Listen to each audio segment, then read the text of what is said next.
Et on va prendre un temps vraiment pour entendre les témoignages des baptisés. Vous savez, c'est important qu'ils témoignent. Pourquoi? Parce que nous ne baptisons pas des hommes et des femmes qui n'ont pas choisi de se faire baptiser. Nous ne baptisons pas non plus des enfants qui sont trop jeunes pour comprendre le geste du baptême. Parce que la parole de Dieu nous dit que le baptême, c'est un engagement de bonne conscience envers Dieu. Et pour cela, il faut avoir cheminé avec Dieu. Il faut avoir compris les choses avec Dieu. Il faut avoir rencontré ce Dieu merveilleux que nous chantons. Et ils vont nous expliquer tour à tour, rapidement, peut-être pour certains, peut-être plus longtemps pour d'autres, ce qu'ils ont vécu. Et on va vraiment les laisser le temps qu'il leur faut pour qu'ils puissent exprimer ce qu'ils ont sur le cœur. Et on va commencer par le même ordre qu'au baptême. Et je demandais à Nina de venir. Tu n'es pas venu seul, tu es venu avec cette béquille d'ailleurs, parce que tu vas témoigner aussi de ta guérison. Tu as été vraiment guéri par Dieu il n'y a pas très longtemps.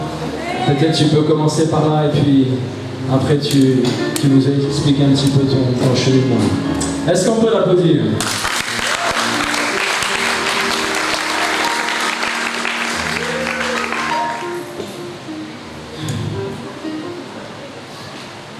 Commencer, je veux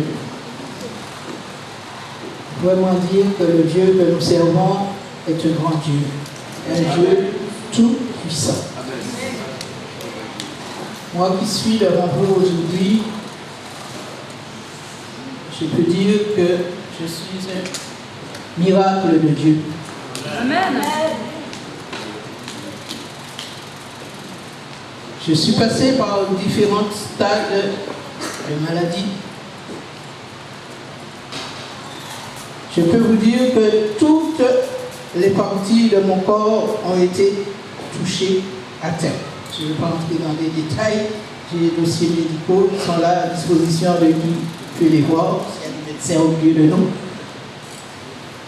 Mais ce que je sais, que si je suis là aujourd'hui pour donner gloire à Dieu, les mots sont vraiment trop petits pour dire combien il est bon, combien il est grand, combien il est merveilleux. Amen. Si je respire aujourd'hui, c'est encore par un effet de la grâce de Dieu. Amen. Je suis resté plus de 9 ans avec une toux. Les médecins disaient que c'était une BPCO, maladie pulmonaire, enfin j'avais le poumon droit complètement abîmé, infecté. Mais Jésus-Christ est le médecin par excellence. Amen.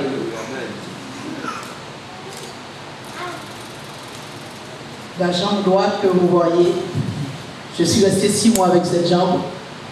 Enflée, je ne pouvais pas marcher. Il fallait qu'on me supporte à droite et à gauche pour monter les escaliers. Au toucher, il ne fallait pas toucher à cette jambe. Tellement que je souffrais avec. Mais les douleurs, j'ai dit, terribles, que je ne peux pas expliquer. Il n'y a que Dieu qui savait ce que moi je vivais. Frères et sœurs, chers amis,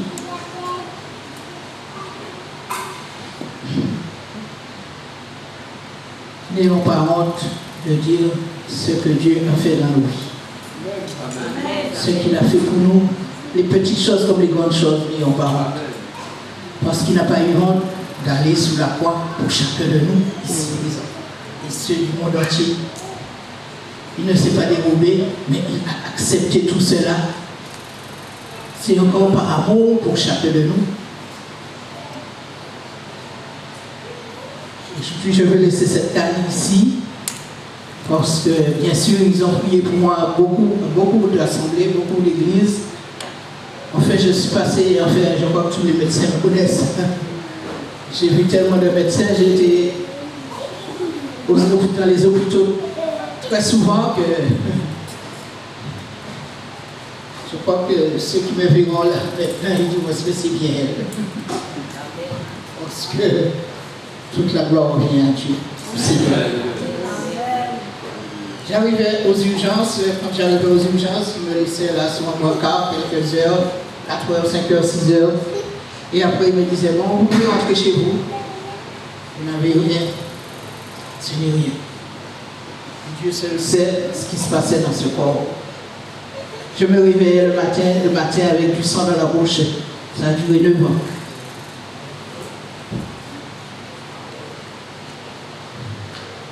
Quand je toussais, je faisais fuir les gens. Même ma famille, quand je suis arrivé, ils m'ont dit, je ne sais pas si tu as la tuberculose, alors fais attention, ne t'approche pas trop.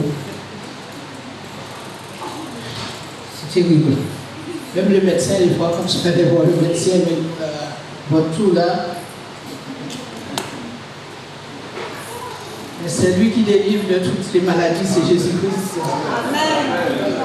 Que toute la gloire revienne à mon Dieu. Frères et sœurs, je suis passé par différents chemins. Je peux dire que ma vie a été vraiment les tempêtes de A à Z. Enfin, pendant des années, la souffrance, j'étais toujours malade, je passais mon temps chez les médecins, dans les hôpitaux, partout.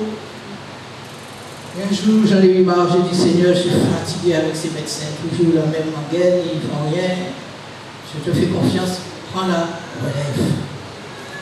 Je crois que Dieu a trouvé ce moment-là parce que même ma femme me dit, tu es toujours chez les médecins et tu es toujours malade.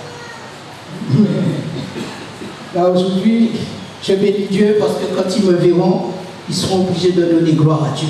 Amen.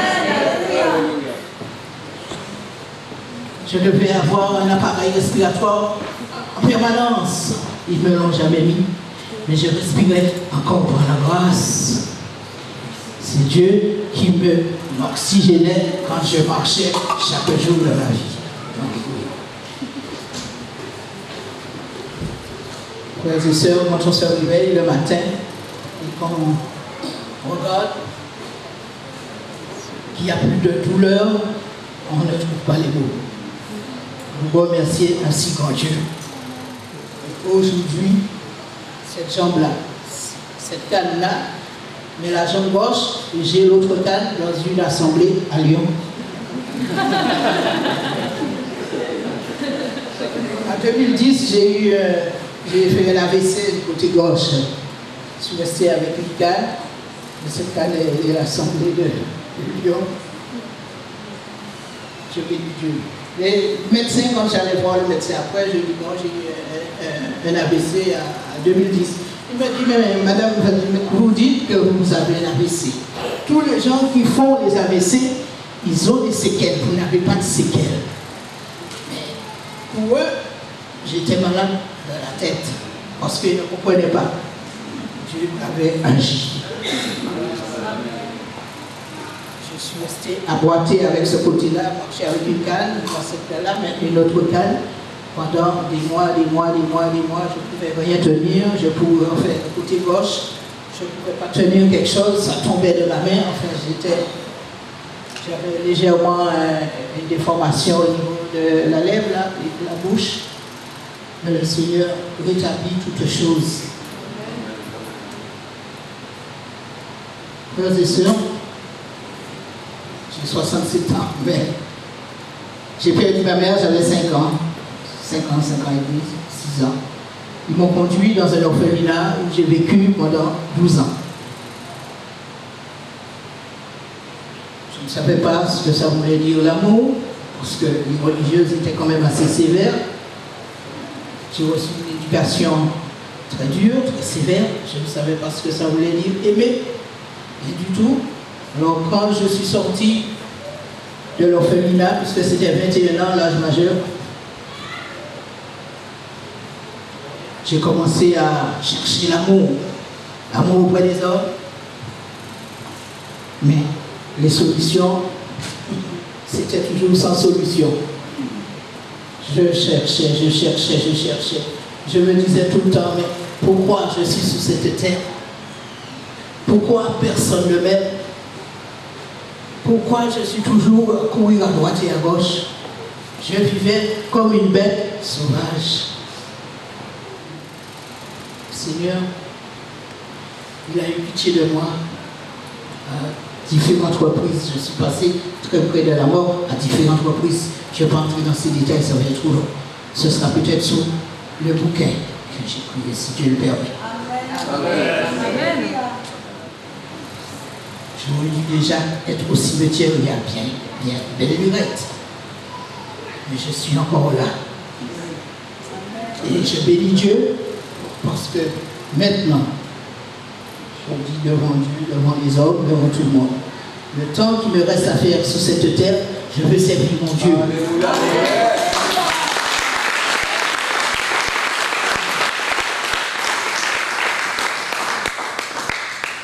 J'ai voulu rendre service à quelqu'un qui m'avait demandé ce logement, je lui ai passé le logement.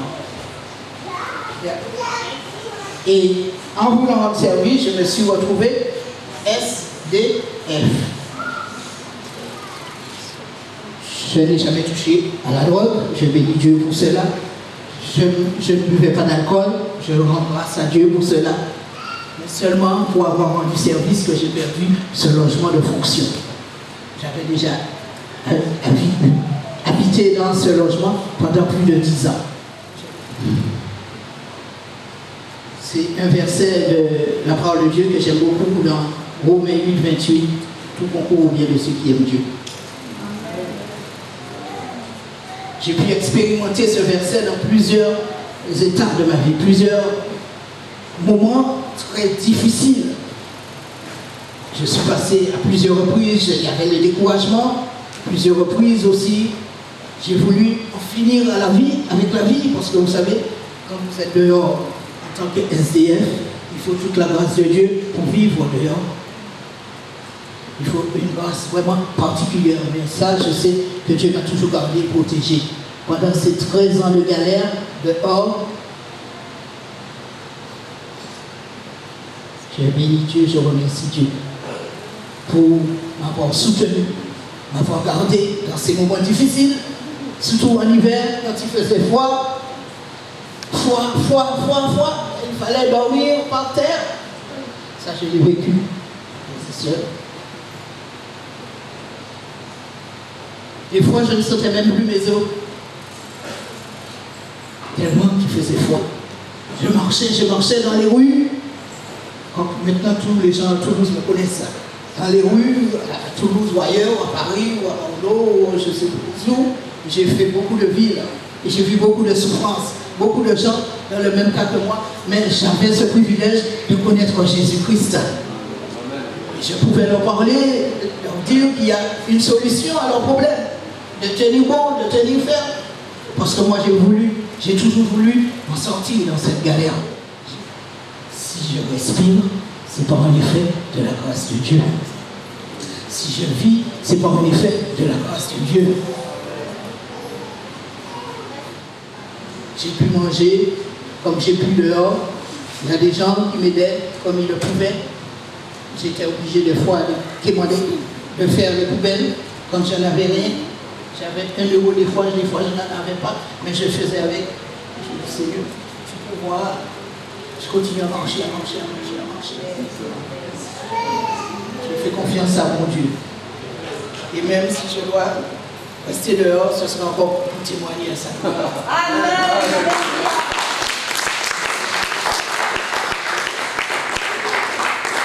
Je vais laisser la place à la personne suivante. Mais si un jour Dieu permet que vous lisiez ce livre, j'ai l'intention de faire, ça fait déjà des années qu'il faut que tu vives ta vie. Il y a plus de choses à dire, là je vais abréger. Mais que le nom de l'Éternel soit béni, soit glorifié, que Jésus soit glorifié, que le Saint-Esprit soit glorifié, que toute l'armée céleste soit glorifiée en ce jour. Merci Seigneur.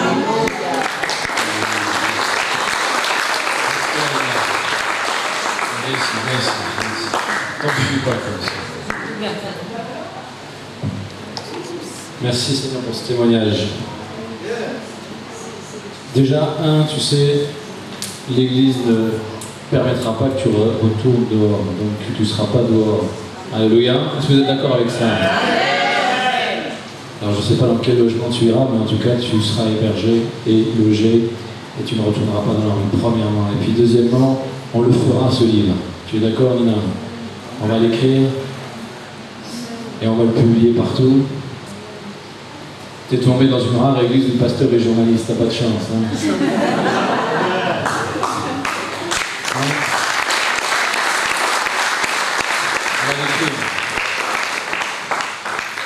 Et tu m'as dit que tu étais guéri là, mais moi je veux voir ça parce que tu m'as dit que tu pouvais pas marcher, sauter, courir. T'arrives à faire un peu de gymnastique là? Fais-moi un peu de gymnastique là. Allez, sèche tes larmes et fais de la gym un peu. C'est vrai que je ne pouvais pas plier les genoux, je ne pouvais pas me mettre à genoux. Mais aujourd'hui, voilà, je ne pouvais pas me mettre à genoux, je ne pouvais pas plier ce genou. Mais aujourd'hui, je peux sauter.